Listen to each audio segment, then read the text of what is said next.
Então, pessoal, a gente está falando de ar-condicionado, vamos dar seguimento, defeitos e soluções. Claro que não tem como colocar numa apostila, empacotar tudo que pode acontecer num veículo, pessoal. Mas ao longo da nossa jornada, a gente vai aprender estratégia, vou explicar para vocês um pouco das estratégias de injeção, que pode fazer com que um veículo chegue à sua oficina com reclamação de ar-condicionado não funciona e o defeito não está no ar-condicionado. Então eu vou passar um pouco dessas orientações aqui para vocês na teoria e a gente vai ver uma a uma na prática, no dia a dia, na desmontagem, como a gente faz. Vamos lá, defeitos e soluções. A primeira coisa que o cliente vai chegar, o condutor vai falar que o ar-condicionado não funciona, ou que ele funciona parcialmente, ou que ele ora gela, ora não gela. Então a gente coletar essas informações é muito importante. Então aqui eu citei alguns exemplos. Ar-condicionado não funciona. Baixa pressão de fluido refrigerante. Lembra lá no início que eu falei para vocês sobre um leitor de pressão chamado pressostato? Para proteger o funcionamento desse compressor, esse pressostato ele não vai deixar o ar-condicionado entrar, funcionar, ele não vai deixar com que a corrente, a linha 30, a linha 15, o acionamento chegue lá na bobina para gerar o campo magnético e esse compressor entrar em funcionamento. Por quê? Porque eu tenho uma baixa de fluido refrigerante, eu tenho uma baixa pressão. Então ele vai ler que a pressão não é suficiente para trabalho e ele não vai deixar funcionar. Falha nos sensores de pressão e anticongelamento. Ó. Se eu tenho, lembra que eu falei para vocês sobre o manômetro? Pô, cara, eu coloquei o manômetro aqui no carro e a pressão está correta. Está dentro da pressão que tem que trabalhar. Aí o meu diagnóstico vai começar a ficar complexo. Aí eu já vou ter que ir para sensores, eu já vou ter que ir para a parte elétrica, eletrônica. Então eu vou por eliminatória. O primeiro passo é conectar o manômetro. Então, ó, falhas nos sensores de pressão e de anticongelamento. Porque esses dois sensores aqui, pessoal, é importante a gente falar que eles ficam o tempo todo monitorando o funcionamento do ar-condicionado. O de anticongelamento, que é o termostato, ele vai monitorar a pressão desse sistema, vai monitorar o trabalho desse sistema para o evaporador não congelar. Por exemplo, baixou muito a temperatura lá, ou baixou a temperatura ajustada pelo condutor, a hora que chegar nessa temperatura, ele fez a leitura, ele vai haver uma conversa, como eu falei para vocês, ele vai falar para o módulo assim, pode desligar o compressor por alguns minutos aí. E é assim que vai acontecer. Vocês observam no funcionamento de um carro que o tempo todo esse carro está acionando o eletroventilador, esse compressor ele está atracando e desatracando. Por quê? Porque está havendo uma conversa ali entre os sensores e autuadores. Falha de alimentação de componente, ó, linha 30, linha 15, linha 31. Falando um pouco de elétrica, linha 30, pessoal, sempre vai ser a corrente direta. A corrente de bateria, mesmo com o veículo desligado, eu tenho que botar o meu multímetro lá e tem que dar a tensão de bateria lá. 12.6, 12.5 é o que tem que dar na linha 30. Linha 15 sempre vai ser um sinal pós-chave, pós-acionamento. Por exemplo, funcionei esse carro, eu cliquei no botão do AC lá, eu vou ter uma linha 15, chegando no compressor. Linha 31 sempre é a massa, todo o veículo possui a linha 31, então onde eu tiver um aterramento vai ser linha 31. Tenho que ser criterioso nos testes contra mau contato, oxidação, cabo rompido e o nosso amigo sempre junto com o manômetro vai ser o multímetro. Eu vou mostrar uns testes para vocês ali, para vocês verem a gente utilizando o multímetro no dia a dia. Ar-condicionado funciona, mas não refrigera. Olha só, lembra que eu falei, ó, ele vai falar que hora gela, hora não, ou então esse compressor está entrando em funcionamento e não está refrigerando. Aí eu tenho que observar com o manômetro o funcionamento do eletroventilador. Eu tenho que observar o comportamento do manifold contra esse compressor, se ele está comprimido ou não, funcionamento do eletroventilador, fazer uma investigação contra o cliente quanto a reparos anteriores. Por que eu vou falar sobre reparos anteriores aqui, pessoal? Que muitas das vezes, se faltar pressão, ele não vai funcionar, ou se exceder essa pressão, ele também não vai funcionar. O fluido refrigerante, ele é algo que ele se expande. Ele se expande. Então, quando eu tiver muito calor, eu vou aumentar o volume desse fluido refrigerante ali dentro. Então, se for feita uma recarga nesse veículo em dias frios, eu vou mostrar para vocês, eu posso colocar uma capacidade maior de fluido refrigerante no sistema. Só que quando esse veículo for submetido a verão, a dias quentes, esse fluido refrigerante ele vai se expandir dentro do sistema, não deixando o componente ter sua máxima eficiência. Aí, teremos inúmeras possibilidades de teste e investigação. Um simples procedimento de vácuo mal feito pode gerar esse resultado. Não pule processo de diagnóstico. Pessoal, eu adotei um método ao longo de anos trabalhando, que é o processo do diagnóstico. O processo de diagnóstico ele vai te levar ao resultado. Por quê? Porque você não vai pular etapas. Você vai poder fazer uma anotação. Primeiro passo, conversar com o cliente. Segundo passo, conectar o manômetro no carro. Então, esse é o passo a passo do diagnóstico. Se você pular uma etapa, você vai ter que voltar lá no início. E você vai ficar rodando em círculo, vamos passar horas e aquele defeito vai começar na nossa gíria, no dia a dia dentro da oficina, vai começar a te bater e você não vai conseguir resolver o problema do carro. Então, se você seguir por eliminatória ali, o passo a passo, você vai ter êxito em qualquer diagnóstico que você for fazer. Ele gela parcialmente, mistura de ar quente.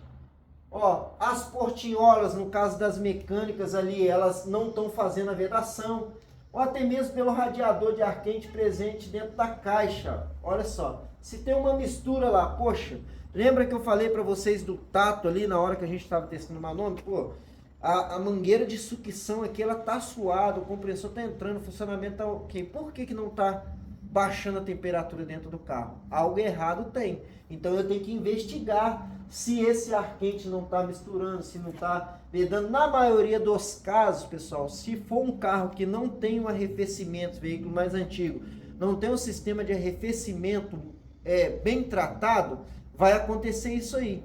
Ele vai travar a válvula lá de recirculação e vai começar a misturar, a água vai começar a correr dentro do radiador de ar quente presente dentro da caixa evaporadora e misturando o ar do evaporador com esse ar do radiador de ar quente.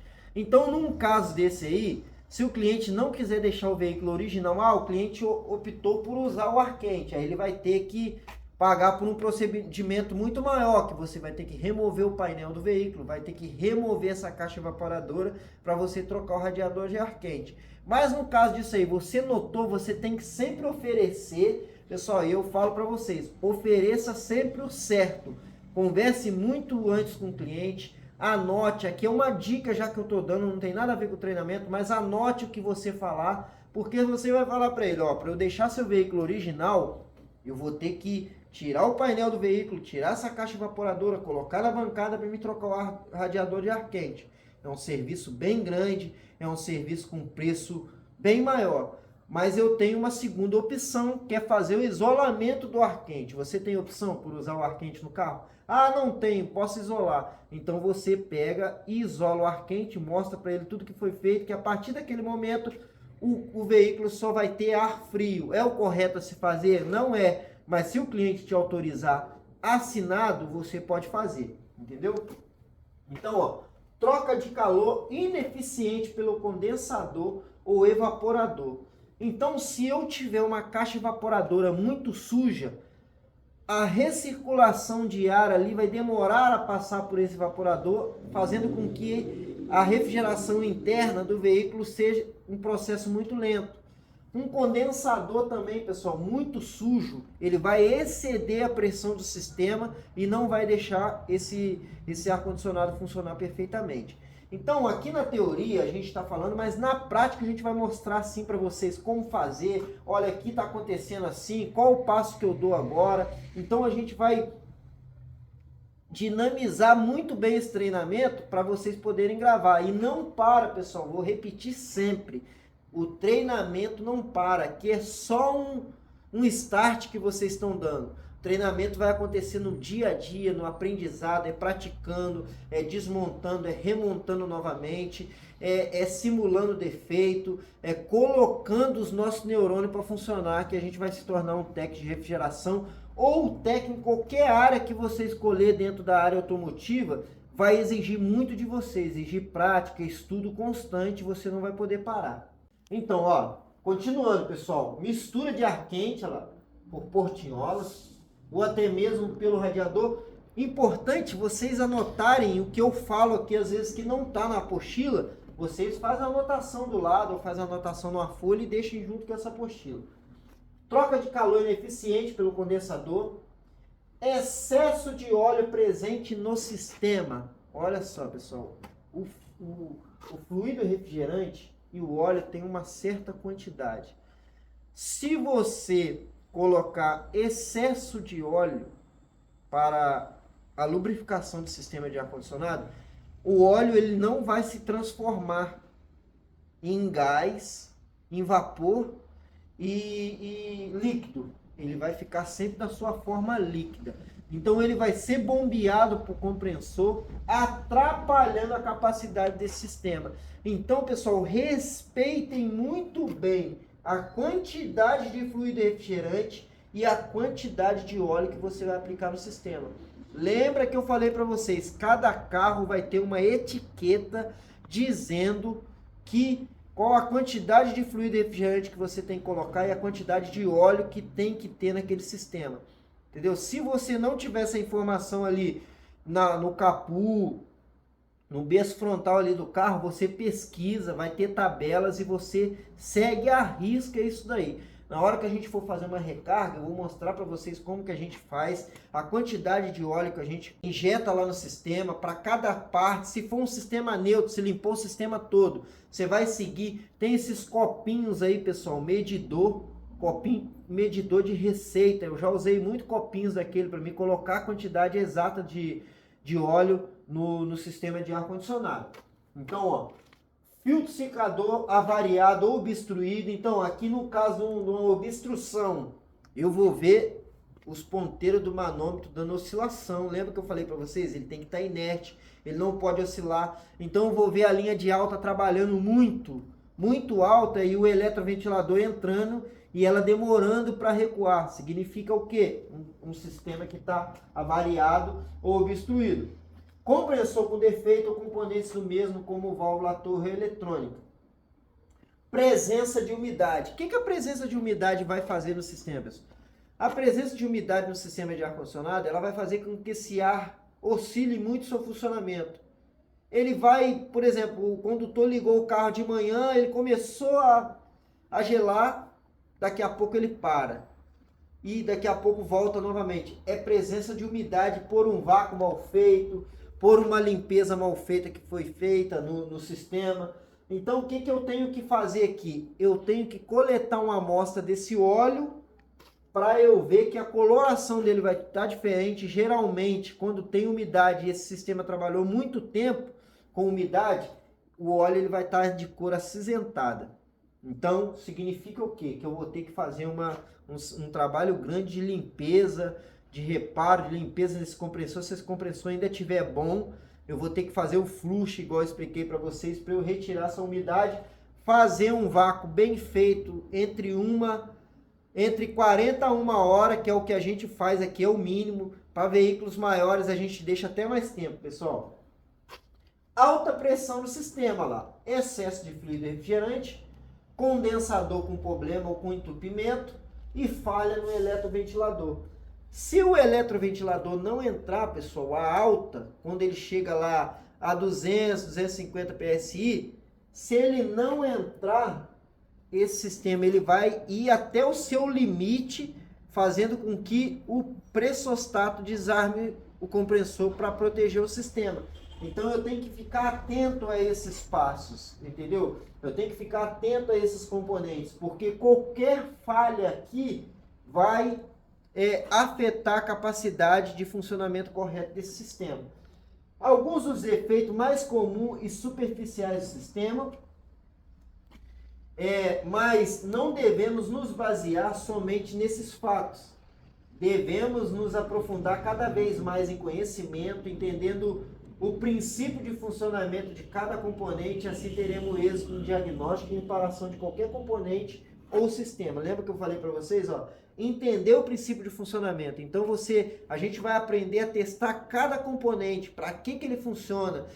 E não é ser repetitivo, mas quando eu for mostrar para vocês, eu vou lembrar. Lembra que na aula teórica eu falei sobre isso? Olha aqui como que a gente está testando.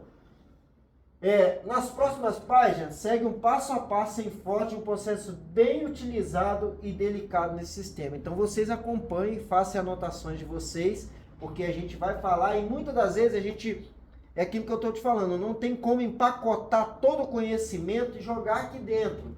A gente empacota o básico e nas aulas práticas pode surgir uma novidade e a gente vai falar, anota essa dica aqui que é muito importante.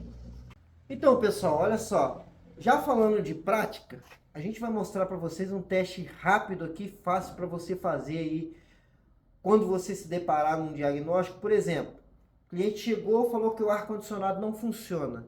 Você colocou o manômetro no carro, ligou lá dentro o ar-condicionado, tá tudo ok, o botão acendeu a luz lá, deu no display que está o AC funcionando, mas continua sem funcionar.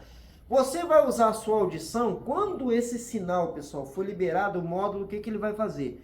Ele vai ligar o primeiro estágio do eletroventilador. Você acionou lá, aí você já vai, peraí, sinal tá chegando. Eu lembro que no treinamento, Levi falou que quando eu vou acionar o eletroventilador, você vai ouvir, opa, entrou o eletroventilador. Mas por quê? A gente está aproveitando aqui, não estamos fazendo ar-condicionado nesse carro, estamos fazendo uma série de desmontagem aqui, mas a gente vai mostrar para vocês aqui um teste na prática de como você fazer um teste rápido e já para você eliminar e não se perder no diagnóstico. Por exemplo, eu vi que o eletroventilador funcionou. Poxa, se o eletroventilador funcionou, está chegando corrente no sistema, está liberando sinal. Vamos ver por que esse compressor não funciona? Pessoal, você pega um multímetro, eu aqui estou preparado, porque eu estou sozinho aqui, então geralmente você vai estar com um ajudante, você vai estar com outro companheiro te ajudando. Eu vou fazer um teste rápido aqui para ver se essa bobina está funcionando. Porque a bobina eletromagnética, o compressor que tem bobina, vai chegar sinal nela, se ela estiver rompida, se ela estiver queimada, o compressor ele vai ficar parado, o sinal vai ficar parado ali, ele não vai... Ela tem que dar, pessoal, pouca resistência no sistema. Se ela der uma alta resistência, essa bobina ela vai estar queimada. Então, no caso desse compressor aqui, que o aterramento é feito no próprio compressor, fica fácil de eu testar, tá vendo? Botei meu multímetro aqui em escala de resistência, escala sonora. Se eu pegar aqui e colocar, uma ponta na outra aqui, pessoal, tá vendo? Ele não vai dar resistência nenhuma. Ela tem que oferecer resistência sim, mas pouca. Se ela oferecer alta resistência aqui, significa uma bobina que ela está queimada e ela precisa ser substituída. Então vamos fazer o teste aqui, rápido aqui para vocês, Coloquei ali a minha garra aqui na ponta que recebe o positivo. Essa bobina ela está sendo aterrada no próprio compressor. Então eu vou ali no compressor, Então significa o que, pessoal? Uma bobina que ela tá boa. A gente tem uma outra caneta também, que é uma caneta de emissora de sinal, onde eu vou tirar a tomada aqui, que dá para você fazer isso também com o multímetro. Por exemplo, aqui eu não recebo a tensão ali do sistema. Por exemplo, se o carro estiver ligado, eu vou ter que ter 14,5 aqui. O que eu vou fazer, pessoal? Com essa garra aqui, eu vou aterrar ela em algum lugar, no carro, e eu vou espetar a minha ponta aqui em escala de corrente contínua. Eu vou espetar a minha ponta ali, ela vai ter que ter a tensão do alternador aqui, presente aqui. Entendeu? Não dá para fazer nesse carro agora porque não tem como eu ligar ele, mas no teste prático ali eu vou mostrar para vocês. Então aqui, rápido, eu fiz um teste de uma bobina que está saudável. Ofereceu pouca resistência à passagem da corrente elétrica. Então, beleza, bobina eu não tenho problema. Então eu já vou por eliminatória ali, já vou matando a charada, onde eu vou chegar no meu diagnóstico perfeitamente. Pessoal, como todo sistema do veículo, sempre tem um componente vilão. Sempre tem um componente que dá muito defeito. Sempre tem um componente que a gente tem que ficar atento a esse componente. O que vai acontecer, pessoal? Você vai conectar o manômetro no veículo, você vai ver uma baixa expressão. Lembra que eu falei, ó, o olho, você vai correr o olho ali, você não vai ver marca de óleo em lugar nenhum. Falar, poxa, não tem marca de óleo e por onde esse sistema está perdendo pressão? Via de regra, pessoal, tá faltando pressão, tem vazamento. Porque o fluido refrigerante do carro, ele foi feito para durar o tempo de vida útil do carro. Não existe esse mito de fluido refrigerante está velho, fluido refrigerante tem que ser trocado, completar a recarga de gás. Pô, beleza, cara, ó, troquei uma mangueira aqui, ó, o carro bateu, o carro escapou aqui, a válvula de alívio acionou, baixou um pouco. Eu vou corrigir o defeito, vou recolher esse fluido refrigerante e vou fazer uma nova recarga. Aqui a gente não completa gás, não. Se o cliente chega na oficina e eu detecto que há uma baixa de pressão ali, que houve um vazamento ou que está faltando fluido refrigerante, a gente já fala, ó, tem vazamento no sistema e a gente vai procurar. E visualmente, pessoal, dá pra gente detectar no compressor aqui, a gente tem a foto aqui, ó, desmontada. Dá pra gente detectar ao tirar a polia ali, no caso que a gente fala embreagem. Ao tirar a embreagem ali, pessoal, você vai ver presença de óleo aqui, ó, no selo. A gente vai mostrar na prática para vocês como que a gente troca um selo no compressor.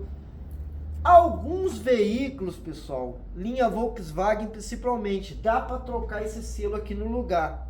Mas o que eu aconselho para vocês? Lembra que eu falo que o detalhe faz toda a diferença? Às vezes o compressor tá sujo, o compressor ele tá com marca de óleo. Você vai trocar ali, você vai resolver o problema do carro, mas a sensação que o seu cliente vai ter, que ele vai olhar a peça assim, ou depois se ele levantar em algum carro, em algum lugar, ele vai falar assim, poxa, mas ele trocou o selo do compressor, mas parece que nem foi mexido aqui. Então, num caso rápido, num carro rápido, a gente pega e troca no lugar. A gente chama, o cliente está aguardando, a gente, ó, tem essa opção aqui, a gente troca no lugar. Vou mostrar para vocês como trocar no lugar, sacando o selo através de pressão. Mas na maioria das vezes a gente prefere fazer na bancada, porque a gente vai tirar esse compressor, a gente vai limpar ele, a gente vai lavar, vai deixar ele seco para a gente poder fazer todo o procedimento. Então, ó, remova o compressor do veículo, faça uma vedação em suas conexões, utilize um produto derivado, desengraxante, sabão, etc. O produto que você quiser usar, o próprio produto que a gente limpa o condensador, a gente usa para limpar as partes externas do compressor. Limpe ou seque com ar comprimido ou pano, prenda numa morsa ou bancada para o local que não danifique o componente, solta o parafuso do conjunto de embreagem, que no caso é esse parafuso aqui, com o auxílio de uma ferramenta para travar. Vocês vão ver que é uma ferramenta, pessoal, que ela trava a polia. Eu vou mostrar para vocês que facilita vocês a soltarem ali. Ó, utilize uma escova de aço e retire possíveis impurezas nos parafusos. Se você lavou, mas a hora que você sacar essa polia aqui, você vai ver ainda que vai ter resíduo aqui. Então, se você preferir, pessoal, lave de novo, lave novamente. A gente lava uma vez fechado e depois a gente lava quando ele tá assim, ó. Vou mostrar para vocês ali para ficar bem limpo o sistema.